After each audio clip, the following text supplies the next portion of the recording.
शिव तत्व से करता हूं।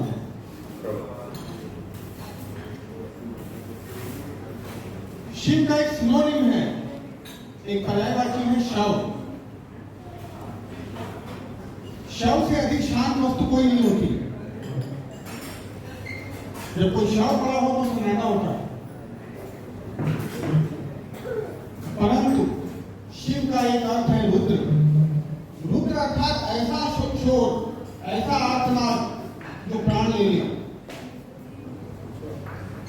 शव और रुद्र दोनों विलोम हैं, एक दूसरे के विपरीत हैं, पर शिव में आके पर्यायवाची हो जाते हैं, सिनोनिम हो जाते हैं, समानार्थी हो जाते हैं, क्योंकि शिव तत्व स्पेस और टाइम बाउंड नहीं है। जब शिव तत्व की बात होती है तो जो भी आपके ब्रह्मांड में उन ब्रह्मांडों के अधिपति की बात होती है। यहाँ यह शिव वहां तक सीमित नहीं है जो प्रकृति के लिए क्रंदन करता है। ये शिव कण कण में है, यह शिव सूक्ष्मतर है और यही शिव को विराट है। एक मैं उदाहरण देता हूं तत्व को समझने के लिए। मैं इससे थोड़ा सा नीचे स्तर में आऊंगा, स्टोरीज में आऊंगा, एक सूफी स्टोरी की मैं सुनाऊंगा आपको। शिव का एक अर्थ है भूतनाथ, अर्थात भूतों और असुरों का स्वामी। सबको ध्वनि आ रही है, साउंड आ रहा है? शिव का एक अर्थ है भूतनाथ, अर्थात भूतों और असुरों का स्वामी। परंतु शिव का एक अर्थ है महादेव, अर्थात देवताओं का देव। दोनों विलोम है।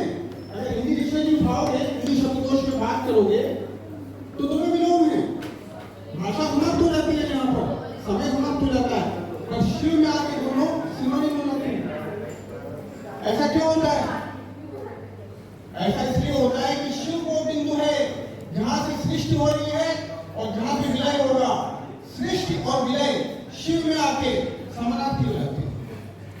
जब शिव डमरू बजाते हैं तो उस डमरू का साइन इनफिनिट का साइन है, अनंत का साइन है। अनंत बाद में जुड़ा गया, डमरू पहले था। पर देखिए यूनिवर्स ने अडॉप्ट किसको किया? डमरू के साइन को अडॉप्ट किया। जब वो डमरू बजता है तो सृष्टि होती है और जब वो डमरू बजता है तो विलय होता है। बिंदु सेम है, अगर शिव स्पेस और टाइम के बियॉन्ड है। अब एक छोटी सी स्टोरी लेता हूं। ये श्रीमद् भागवत की 6वें स्कंद की कथा है, मुझे बहुत प्रिय है। यदि मैंने पहले आपको सुनाई हुई हो तो मुझे रोक दीजिएगा, मैं दूसरी कथा सुना दूंगा। परंतु मैं नहीं चाहूंगा कि आपको कुछ बोरियत महसूस हो। आप सबने वामन अवतार की कथा सुनी होगी, जिसमें 3 पद में जिसने नारायण ने वामन के रूप में, वामन मतलब होता है भौना ब्राह्मण, भौने ब्राह्मण के रूप में भगवान ने महादानी बलि से उसका सब कुछ ले लिया था। सबको ध्यान में वो कथा, मैं वो कथा नहीं सुनाऊंगा। मैं उत्तर वामन कथा सुनाऊंगा जो श्रीमद् भागवत के 6वें स्कंद में है। और यह कथा जीवन का तत्व है, जीवन का तत्व। और ये ऐसा तत्व है कि तत्व क्षय नहीं होता, देह क्षय हो जाती है, धन छूट जाता है, परिवार छूट जाता है, तत्व क्षय नहीं होता। तत्व अक्षय है, इसका कभी विनाश नहीं हो सकता। इस तत्व को बिल्कुल ध्यान से सुनिएगा। जब भगवान ने महादानी बलि से सब कुछ ले लिया, त्रिभुवन पे उनका अधिकार था और सब कुछ ले लिया, तो भगवान ने कहा कि इसने मुझे दान दिया, मैं इसको मुक्त करना चाहता हूं। महादानी बलि का लेखा जोखा निकाला गया तो देखा गया राक्षस था, इसने काफी कुकर्म भी किए हुए। भगवान को दान अवश्य दिया है तो कुकर्म भी बहुत किए हैं। तो भगवान ने कहा कि इसके जल्दी से जल्दी कुकर्म भुगताना है, शीघ्र अतिशीघ्र इसके पापों का क्षय होना चाहिए। तो कई बार हम देखते हैं ना, संत और साधु बड़े महान लोग कष्ट भोगते दिखते हैं। ये एक्चुअली कृपा है, क्योंकि कभी मैं बात कर रहा था कृपा क्या होती है। कृपा परमेश्वर नहीं होती है, ईश्वर की कृपा नहीं है, वो काल कृपा है। क्योंकि पद तो लेके छिप जाता है, ईश्वर की कृपा कहाँ छिपती है भाई, कहाँ हो? धन मिल गया छिप जाएगा। तो ये मूर्खों के लिए कृपा है, ये काल कृपा है, महाकाल कृपा नहीं है।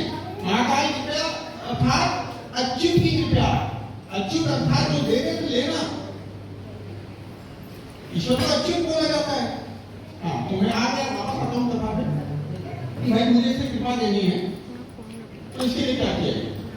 तो बोला साहब इसके बुरे कर्म को भुगताना है, तो इसके बुरे कर्म है वो खत्म करवाने।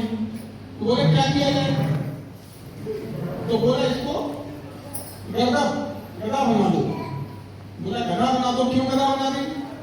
दो योनियां ऐसी हैं जो नए बुरे कर्म नहीं कर पाती, पुराने भोग काटने के लिए आती है।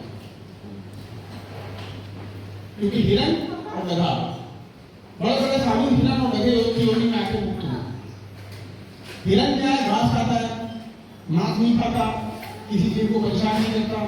और गधा भी ऐसे ही बिल्कुल सीधा जानवर है, 2-4 लाख भोग करे। तो उसको गधा बना दिया गया और उसको जंगल में छोड़ दिया गया। कालांतर में एक को स्वर्ग का सिंहासन वापस मिल गया।